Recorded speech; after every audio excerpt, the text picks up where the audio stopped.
Yoho, apa kabar nakama semuanya? Semoga nakama baik-baik saja.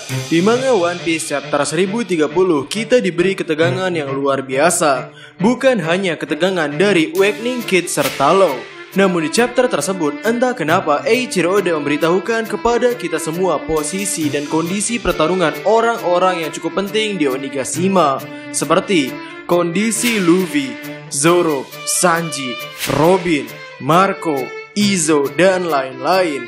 Kami penasaran sebenarnya kemanakah Eiichiro Oda ingin mengarahkan cerita ini dengan menunjukkan kondisi pertarungan dari orang-orang tersebut.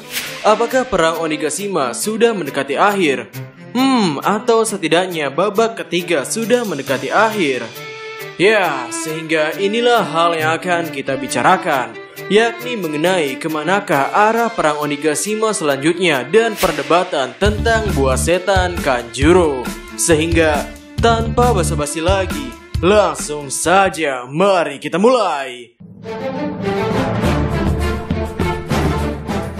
Melihat babak ketiga yang sudah sejauh ini belum juga selesai, kita semua pastinya sudah bertanya-tanya kapan babak ketiga ini akan selesai.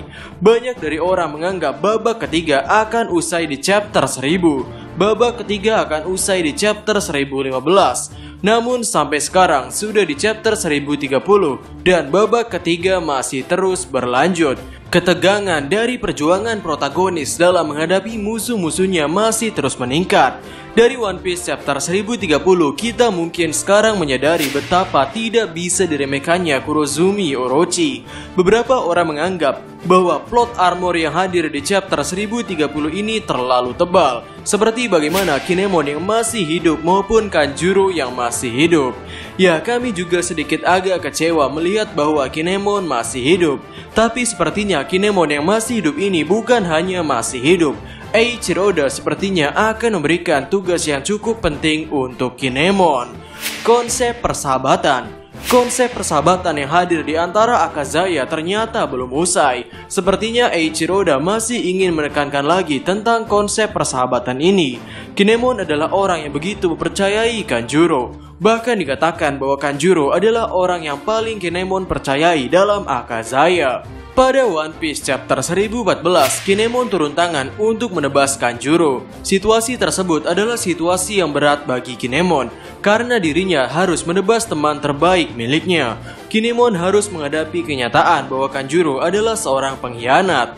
Bahkan di chapter tersebut, Kanjuro seperti sudah mengeluarkan kata-kata terakhir. Kanjuro berkata, "Bagus, seseorang harus memilih untuk menutup layar hidupku. Kau sangat cocok untuk peran itu. Lagi pula saat aku berakting di panggung, kaulah teman terbaikku."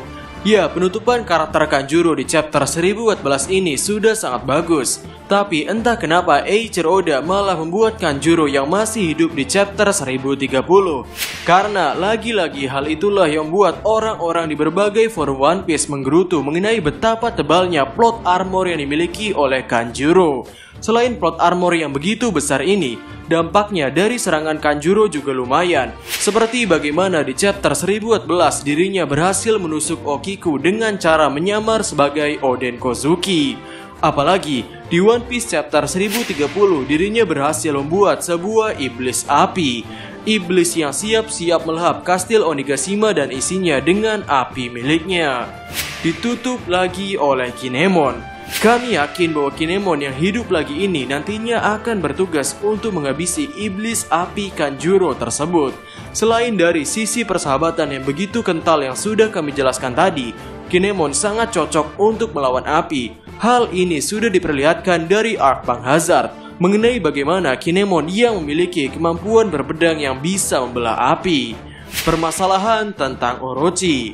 Kami jadi kepikiran dengan Orochi yang terus-terusan bertindak di balik layar ini. Terlepas dari otaknya yang cukup brilian ini, kira-kira bagaimana nasib Orochi selanjutnya? Apakah dirinya benar-benar akan melarikan diri bersama Fukurokuju sesuai dengan rencananya? Menurut kami tidak. Fukurokuju akan kalah di tangan Raizo. Raizo juga adalah ninja yang sejauh ini belum diperlihatkan secara gamblang kekuatannya. Di arc Zou, Raizo dikurung sehingga tidak bisa memberikan aksi yang menawan. Kemudian aksi Raizo di Udon juga hanya sebagai penyamaran, sehingga memang panggung Raizo hanya bertempur melawan Fukurokuju. Jika satu-satunya panggung ini Raizo lewatkan begitu saja, kami rasa Raizo akan jadi Akazaya yang cukup useless. Dan untuk Orochi itu sendiri, apakah Orochi akan berhadapan dengan Yamato? Kami pikir orang yang akan menyelesaikan Orochi adalah Denjiro. Denjiro sudah melayani Orochi selama lebih dari 20 tahun. Dia dengan penuh kepedihan harus melayani musuhnya sendiri, membuat wajah topeng di hadapan Shogun yang begitu ia benci. Denjiro sangat cocok untuk tugas menyelesaikan panggung Orochi. Denjiro juga sama pintarnya seperti Orochi. Ditambah lagi, sejauh ini Denjiro adalah karakter yang belum diperlihatkan arahnya kemana.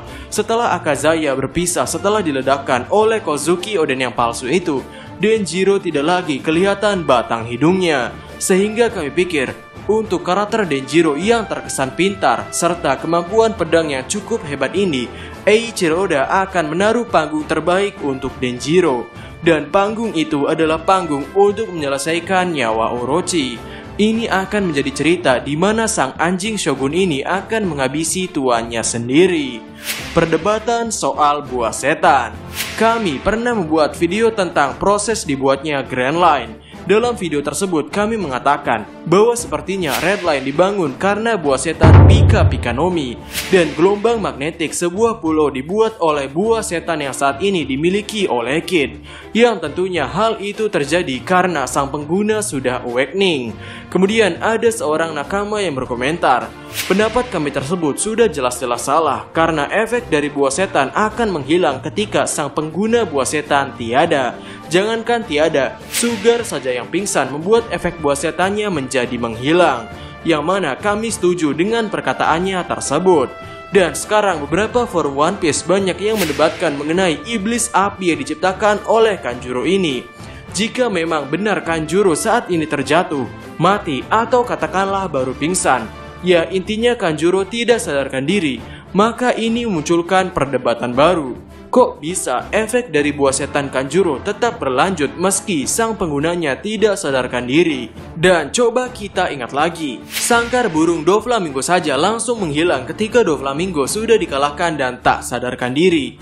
Dengan adanya kasus iblis api ini seolah-olah memisahkan antara sang pengguna buah setan dengan efek buah setannya.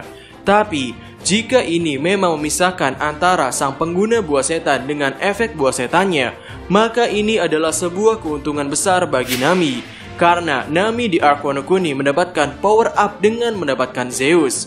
Hasil combo Nami dengan Zeus juga sangat powerful, yang berarti jika Big Mom di kemudian hari dikalahkan atau bahkan sampai terbunuh, artinya Zeus akan tetap berada di sisi Nami. Maka kesimpulannya, Kanjuro adalah karakter utama Wano Kuni. Khusus Arc Wano Kuni ini bukan Luffy karakter utamanya, melainkan Kanjuro. Di chapter 1030 ini, ia sudah mengeluarkan tenaga yang tersisa untuk menciptakan teknik terkuatnya yang bernama Iblis Api. Teknik ini begitu mengerikan. Orang yang akan bertugas mengurus Iblis Api adalah Kinemon. Ini berkaitan dengan persahabatan dan konsep karakter Kinemon yang bisa membelah api. Sedangkan untuk Kanjuro sendiri, kalau Kanjuro masih hidup di chapter-chapter berikutnya, ini mah udah nggak ngotak. Plot armornya sebesar rasa cinta Sanji kepada para gadis-gadis. Teruntuk Orochi, kami pikir Denjiro tahu betapa berbahayanya Orochi. Denjiro tahu betul apa jadinya jika Orochi dibiarkan berbuat seenaknya. Sehingga Denjiro sepertinya akan menjadi orang yang mengurusi Orochi. Ini akan menjadi konsep pembalasan dendam yang sudah tersimpan selama 20 tahun lebih. Momen dimana sang anjing pelayan akhirnya memakan tuannya sendiri. Sehingga itu saja video untuk hari ini. Bagaimana menurut nakama semuanya? Berikan komentar kalian atau berikan koreksi kalian semua atas teori kami tersebut di kolom komentar di bawah. Jadi, kami Diskusope dan terima kasih banyak.